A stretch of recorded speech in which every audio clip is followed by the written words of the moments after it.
A paz de Cristo para todos, sejam muito bem-vindos aqui ao canal Denis Pereira Oficial para mais uma sequência de videoaulas da Escola Dominical.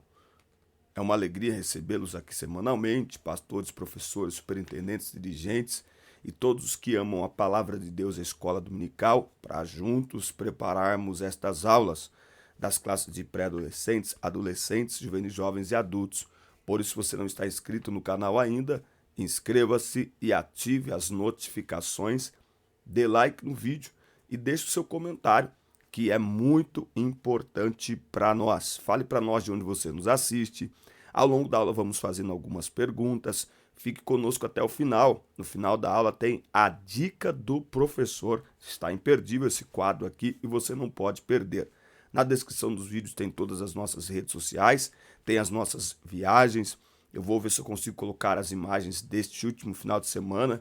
Estivemos na cidade de São Carlos, lá no Araci 3, ministrando a palavra de Deus ao Conjunto Ágape e aquela linda congregação pastoreada pelo pastor Emerson. Faço menção aqui dos líderes Felipe, Flávio e Bruno que nos receberam. Que alegria foi estar com estes jovens este final de semana. E no último domingo ministramos à noite na congregação aqui em Hortolândia do Santa Clara 2, no culto de família, tá certo? Ali com o pastor Michel. Então acompanhe-nos, na descrição dos vídeos tem um link para grupos de professores no WhatsApp, temos 6 grupos de professores e em breve estarei lançando o treinamento para vocês. Transforme suas aulas, 10 ou 12 aulas práticas para você assistir às aulas, fazer anotações e aplicar na sua sala de aula e já perceber a sua aula sendo transformada e os seus alunos sentindo o impacto dessa transformação também, tá certo? Então pegue Bíblia, revista, papel, caneta, vamos juntos preparar mais uma aula da Escola Dominical. Lembrando que tem um QR Code que aparece aí de vez em quando na tela. Ajude-nos nos nossos projetos. Por exemplo, Fala de Não Podcast, a nossa nova caneca chegou. Eu vou conseguir ver se eu consigo encaminhar para os irmãos para ver se fica viável, mas ela chegou. Aqui tem o QR Code, a pessoa lê com a câmera do celular e acessa a playlist ou no Spotify ou no YouTube. Então ajude-nos. Aponte a câmera do seu celular para o QR Code que aparece aí e contribua com o nosso trabalho.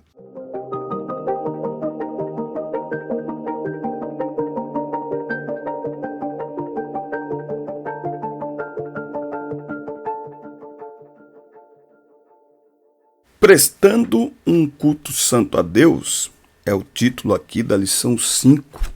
Na classe de jovens, nós vamos trabalhar um pouco aqui em cima do Salmo número 24. No verso 7, diz assim: Levantai, ó portas, as vossas cabeças. Levantai-vos, ó entradas eternas, e entrará o Rei da Glória. A nossa vida deve estar plenamente em coerência com os valores do Deus que tributamos, reverenciamos e adoramos. Nós veremos nesta lição quem é o objeto da nossa adoração, a quem a nossa adoração é dirigida, é distribuída, vamos dizer assim. Também veremos como se apresentar diante de Deus em santo culto e que o culto é a expressão visível do divino na terra. É sobre isso que nós vamos aqui falar nesta aula de hoje, tá? Então nós vamos ver nesta lição aqui um estudo a respeito do Salmo 24 e nós vamos perceber aqui duas realidades que existem no contexto do culto. Deus como objeto da adoração e nós, os adoradores, que tributamos, que entregamos a adoração a Ele. E aí a gente vai perceber, ok, que como que isso nos auxilia no nosso culto na prática, no nosso culto local, culto individual e o culto coletivo, não é? A nossa vida, ela é um culto a Deus, lembra? Adorar a Deus, procura adoradores que o adoram em espírito e em verdade, então não há uma limitação geográfica aí, tá certo? Então vamos lá. Primeiro tópico aqui Muito bom você pegar uma caneta e fazer algumas anotações, tá? O Deus Todo-Poderoso é o objeto da nossa adoração. O contexto do Salmo 24 ele vai mostrar que a maioria dos estudiosos o remonta ao contexto da chegada da Arca da Aliança, a tenda preparada no Monte Sião, no período do reinado de Davi. É verdade também que o Salmo tem sido classificado na categoria dos messiânicos, devido à ênfase do versículo, verso 7 ao verso 10. Mas o nosso estudo aqui vai se dar na perspectiva de considerar o Salmo adequado para uma ocasião litúrgica e o quanto ele nos ajuda a cultuar a Deus de forma verdadeira, ok? Porque não basta cultuar a Deus, é preciso cultuá-lo de forma verdadeira, de forma adequada. Né? Eu até gravei um videozinho esses dias para o Instagram dizendo o culto é para agradar a Deus. Existe muita reclamação em relação ao culto. Reclama dos cantores, reclama dos pregadores, reclama do barulho, reclama não sei do que, reclama das luzes. O culto não é para nos agradar. O culto é para agradar a Deus. Tá? Bom, então nós vamos olhar isso aqui dentro desta lição. Esse salmo, no primeiro momento, então ele diz respeito ao objeto de devoção e à adoração do crente. É isso que a gente tem que olhar sobre a natureza da adoração, a verdadeira natureza da adoração, né, que está dividida entre o objeto da adoração, o Deus Criador, né, e o ser que o adora, aquele que entrega a adoração. Então, quem é o objeto da nossa adoração? É o próprio Deus, ele é o objeto da nossa adoração. O Salmo, no versículo 1 e 2, no verso 1 e 2, diz: do Senhor é a terra e a sua plenitude, o mundo e aqueles que nele habitam, porque ele afundou sobre os mares e afirmou sobre os rios. Tá? Então, Deus é aquele a quem a nossa adoração é endereçada. Não é? Então ele estabeleceu o mundo e tudo que nele há, formou nossa vida, nos forjou segundo a sua vontade, nós somos criação do Senhor, portanto é a ele que devemos prestar culto, louvor, adoração, tá? Então é a Deus que nós devemos adorar. Aqui no versículo 20, no capítulo 24, que é visto como um salmo também messiânico, ele nos ajuda a adorar o Deus Filho, não é? Ele mostra o elemento cristocêntrico do culto cristão. E é aqui que eu quero me deter um pouquinho mais nesse primeiro tópico, tá? O culto cristão deve ter Cristo como o centro, porque dele, por ele, para ele são todas as coisas, glória, pois, a ele eternamente. Amém.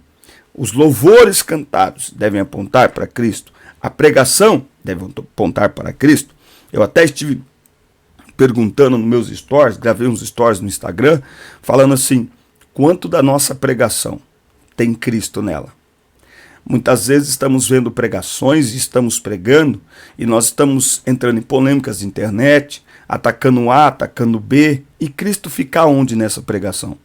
Né? Então, tipo, eu estou pregando e aí eu começo a falar, é porque fulano disse isso, e não sei o que, tá? Você está falando contra o fulano, mas e de Cristo, quanto você está falando? Né? Então, o culto não pode ter pessoas como centro, o eu como centro, e nem as polêmicas como centro. O centro do culto é Cristo. Né? Ele é que deve ser cultuado e adorado, do início ao fim do nosso culto. Em toda a liturgia, no louvor, na adoração, em todas as manifestações. É ele que deve ser adorado. Portanto, o nosso culto tem um endereço só, objeto da nossa adoração. No culto coletivo, no culto individual, no culto público, no culto privado, é Cristo. Ele deve ser adorado, certo? Muito bem, por quê? Porque ele é o Senhor da glória. Ele é o Rei da glória. Portanto, ele é digno de ser adorado. Ele é digno de ser adorado. Muito bem, anote aí. Tópico 2, como se apresentar diante de um Deus em santo culto. Ou seja, não é só se apresentar, é como se apresentar.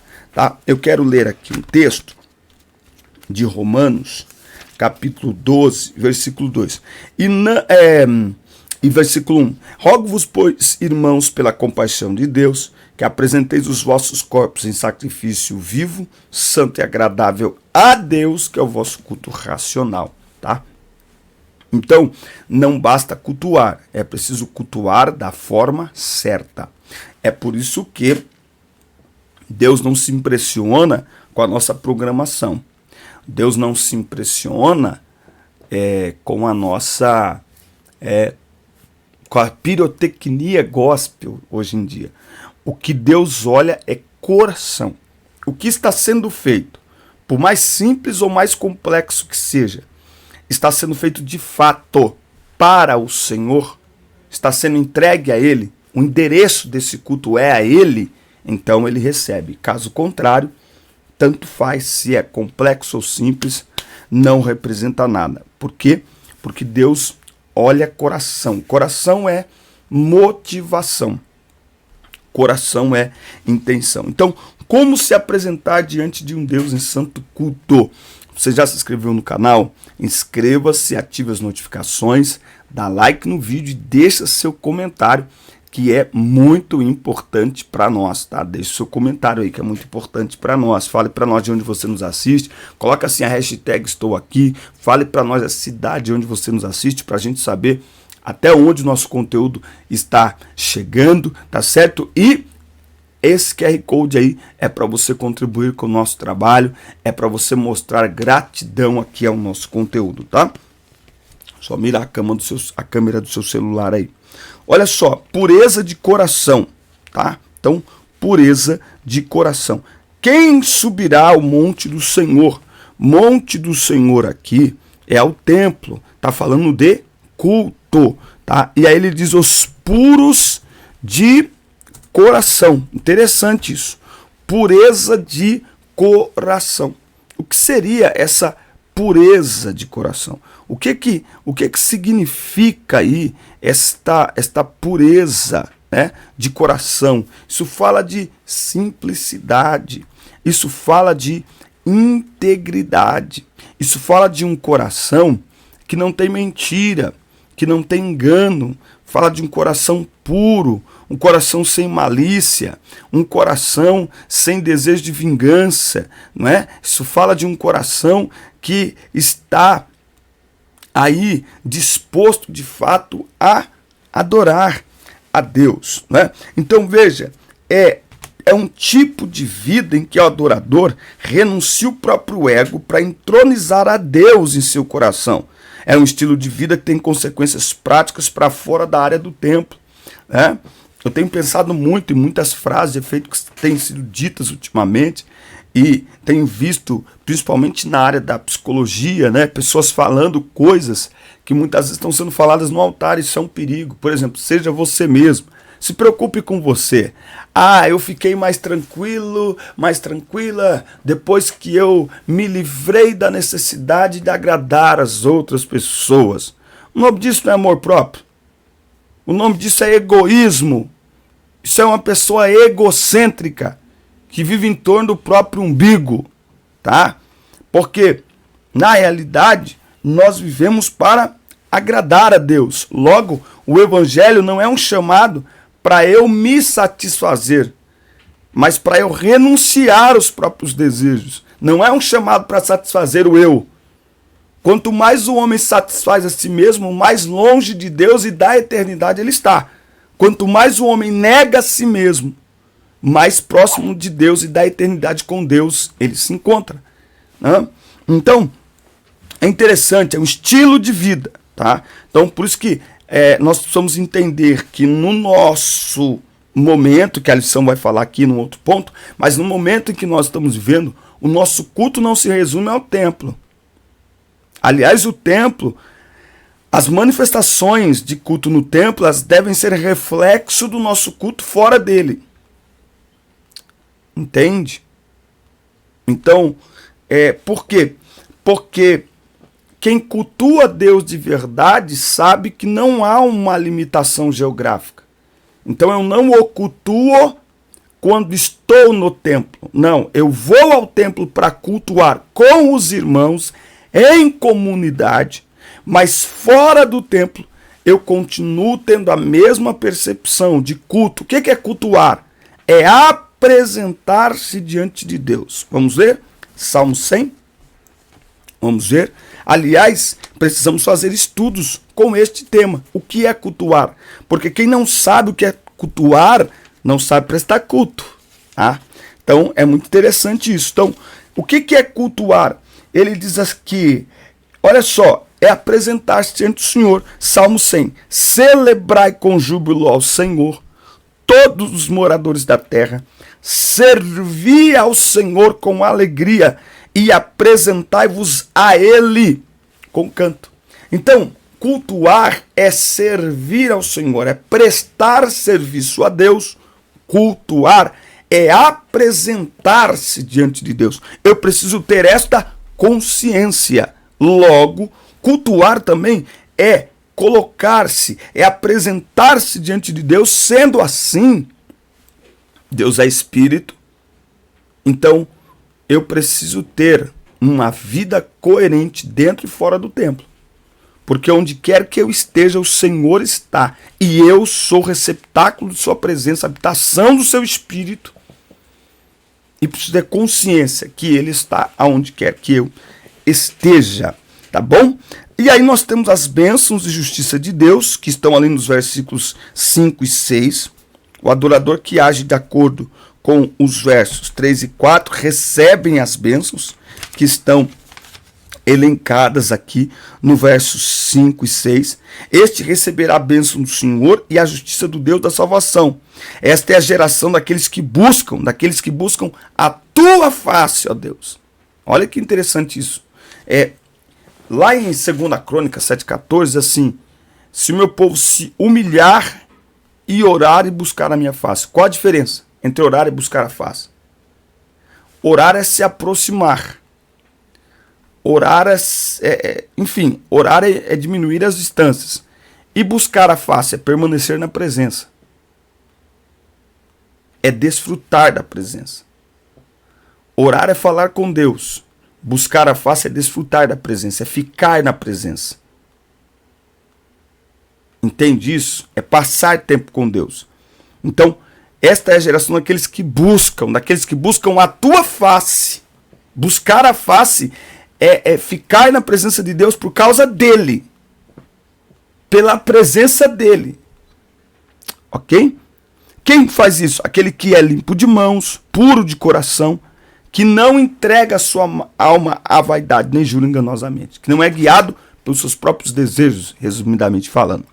E aí ele diz que é tempo de subir ao monte do Senhor. Como eu já disse aqui, não há um ambiente geográfico onde Deus habite. Logo, a nossa vida, ela deve ser um culto integral ao Senhor. Ou seja, aonde quer que eu esteja, minha vida, minhas palavras, meu comportamento deve cultuar ao Senhor e render glórias ao Senhor. Quer comais, quer bebais, ou façam qualquer outra coisa, façam tudo para a glória de Deus. Não é fantástico? Então, é isso. Um coração sem vaidade, um coração não entregue à vaidade. Uma coisa, porque o pecado habita em nós. Então, uma coisa não é aquilo que a gente sente, que a gente tem, é a entrega a isso. Então, é um coração que não se entrega à vaidade, não se entrega ao engano, não se entrega ao pecado. Reforce isso aí na sala de aula, porque não só os ímpios estão dizendo bobagens, quanto muita gente dentro da igreja com influência. Na verdade, não é nem dentro da igreja, né? São os crentes da internet. Gente influente que pega uma música gospel, canta, e que tem dito coisas para esta juventude que não tem nada a ver com a palavra de Deus. Então não é seja você mesmo, é renuncie-se a si mesmo, negue-se a si mesmo. Não é livre, não é quem se entrega aos seus desejos, é quem renuncia os seus desejos por amor a Cristo. Isso é ser livre. Tá? O chamado do evangelho não é para você viver segundo os seus desejos. É para você renunciar os seus desejos para viver a palavra e a vontade de Deus, que é boa, perfeita e agradável. Esse é o chamado do evangelho. Então, qualquer pregação, qualquer ensinamento que diga, entregue-se aos seus desejos. Já que esses desejos estão em você, já que você nasceu assim, entregue-se aos seus desejos. Porque se você nasceu assim, Deus seria injusto lhe condenando. Se você nasceu assim, meu Deus do céu. Então pronto, então é só se entregar ao pecado. Então, não. Não. O fato de termos nascido com propensão ao pecado não significa que devemos nos entregar ao pecado. Mas que devemos renunciar ao pecado nos entregando a Deus. A misericórdia de Deus é sobre aqueles que renunciam ao pecado, não sobre aqueles que se entregam ao pecado. É preciso nascer de novo. Nascidos em pecado, em Cristo, assumimos uma nova vida. Nascidos com desejos pecaminosos, em Cristo, vivemos para a glória de Deus. Esse é o chamado do evangelho. Qualquer ensinamento ou pregação que diga o contrário, que estimule as pessoas a se entregar ao pecado, afinal de contas você nasceu com esse pecado, então se entrega a esse pecado que não tem nada a ver, essa pregação não é pregação, é um crime espiritual, está brincando com o destino eterno das pessoas, e que Deus tenha misericórdia de nós. Aleluia. Muito bem. Tópico 3, vamos lá. Tópico 3, se você não se inscreveu no canal ainda, inscreva-se, ative as notificações, dá like no vídeo, deixa seu comentário, que é muito importante para nós. Fale para nós de onde você nos assiste, para a gente saber até onde nosso conteúdo está chegando. Pega aí esse QR Code que aparece na tela de vez em quando, mira a câmera do teu celular e mostre a sua gratidão pelo nosso trabalho. Fala de Não Podcast esse final de semana com o pastor Oséias Lopes, falando sobre as viagens, pregando a palavra de Deus, falando sobre ministério, sobre família, apresentando os 2 livros que ele escreveu, entre elas e um outro sobre casamento, e também ele é professor de oratório, então vai ser um podcast muito, muito especial, tá bom? Olha só, tópico 3, o culto, a expressão visível do divino na terra, tá? O culto a Deus. Basicamente, o culto a Deus é o momento em que tributamos, reverenciamos e adoramos a Deus numa igreja local, tá? A adoração não está mais restrita a uma área geográfica, mas desde sempre está muito claro a importância de nos reunirmos como povo de Deus em um ambiente para cultuarmos, para cumprirmos as ordenanças do Senhor, o batismo, a ceia, para termos comunhão com os irmãos. Né? Então é extremamente importante e bíblico cultuar em um lugar. Colocar-se debaixo de uma visão espiritual, de uma liderança espiritual. A Bíblia diz que é Deus que dá pastor à igreja. Tá? Então o culto cristão é um momento de grande devoção espiritual de maneira congregacional. Olha só o que a Bíblia diz em Atos, capítulo 2, versículo 42. Olha só o que a Bíblia diz. E perseveravam na doutrina dos apóstolos, na comunhão e no partir do pão e nas orações. E em toda a alma havia temor, e muitas maravilhas e sinais se faziam pelos apóstolos. E todos os que criam estavam juntos e tinham tudo em comum. Então a igreja nasceu já debaixo dessa estrutura organizacional. Ok? Organizacional. Muito bem. De uma maneira geral, podemos conceituar a liturgia como a forma como um culto é conduzido. A liturgia é importante para quê? Para que haja ordem no culto, tá certo? Ela não pode engessar o culto. Paulo escreve aqui, ó, em 1 Coríntios 14, 26. Que fareis, pois, irmãos? Quando vos ajuntais, cada um de vós tem salmo, tem doutrina, tem revelação, tem língua, tem interpretação. Faça-se tudo para edificação. Primeiro, verso 40. Mas faça-se tudo decentemente e com ordem. Vamos ver como deve ser o culto? Efésios, elementos litúrgicos do culto, tá? Que não devem seguir necessariamente esta ordem, mas eles devem estar presentes no culto. Efésios 5:18. E não vos embriagueis com vinho em que há contenda, mas enchei-vos do Espírito. Como? Falando entre vós em salmos e hinos. Salmos aqui é a palavra, eles não tinham a Bíblia compilada desta forma, ok? Salmos e hinos e cânticos espirituais, cantando e salmodiando ao Senhor no vosso coração, dando sempre graças por tudo a nosso Deus e Pai, em nome de nosso Senhor Jesus Cristo, sujeitando-vos uns aos outros no temor de Deus. Sabe qual é a maior dificuldade das pessoas de cultuarem hoje, de frequentar uma igreja? Recusa em colocar-se debaixo da autoridade de alguém. Essa é a grande verdade. O número de desigrejados cresce e vai crescer cada vez mais. Por quê? Porque as pessoas não querem se colocar debaixo da autoridade de ninguém. Elas querem fazer o que dá na cabeça. Quer servir a Deus do jeito que quer.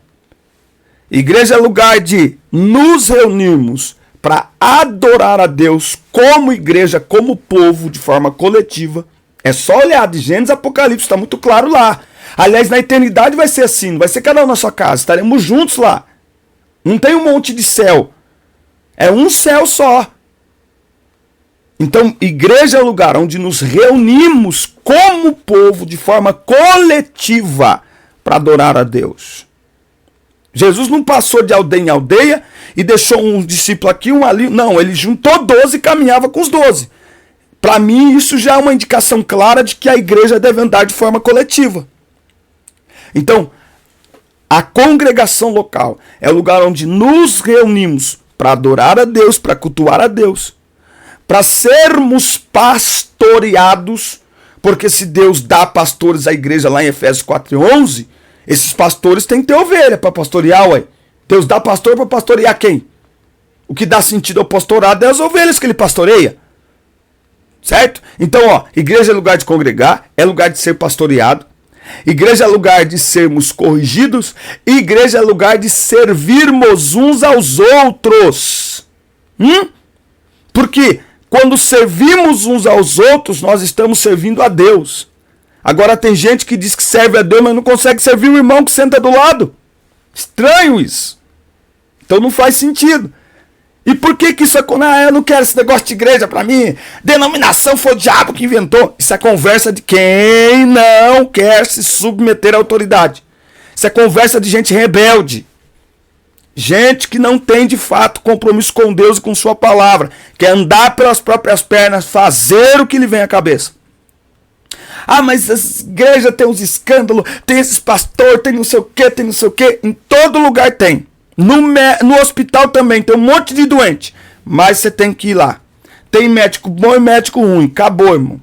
Todo lugar tem, porque somos seres humanos. Então não use o pecado dos outros para justificar sua dureza de coração, não. Receba essa palavra em nome de Jesus. Bom, então, ó, nós podemos dizer que a liturgia das igrejas, no geral, tem os seguintes elementos, a gente já falou aqui, tá? Então, como que a gente deve se preparar para o culto? É interessante isso aqui. Não estar apenas de corpo presente, mas ausente de mente. O culto não acontece por causa da liturgia, mas por causa dos adoradores. Tá? Por isso que lá em Romanos 12, ele fala que é o vosso culto racional. Então, nós cultuamos a Deus de forma racional. E para isso, nós precisamos estar ali presentes. Corpo, alma e espírito completamente entregues e rendidos ao Senhor para adorarmos a Ele na beleza da sua santidade. Amém, meus amigos? Amém? Forte abraço, que bênção, mais uma aula abençoada. Assista, curta, compartilhe, inscreva-se aqui no nosso canal. e segura aí que tem como que fala? Tem um quadro Fala Professor com uma mensagem muito rica para você. Segura aí. Fala Professor. E a dica de hoje é: fale não apenas aos ouvidos, mas fale também ao coração dos seus alunos. Os alunos precisam sair da sala de aula com um ensinamento que os faça pensar, refletir, que os faça memorizar, que os faça meditar na aula. E por isso, falar a alma dos alunos é ministrar com a alma. Quem fala com a alma, fala a alma, ou seja, alcança muito mais que os ouvidos. A nossa aula, por isso que nós precisamos orar, precisamos nos dedicar e nos preocupar que esta aula não pare aqui nesta região, mas desça ao coração, suba a mente dos alunos. Por isso, prepare a sua aula pensando no quanto o seu aluno vai levar para a semana desta aula e vai meditar no ensinamento. Porque do contrário você vai falar só aos ouvidos. Pode falar palavras bonitas, pode falar termos teológicos, no grego, no hebraico, no aramaico, mas se o aluno sair dali e aquela aula evaporar, não serviu para muita coisa.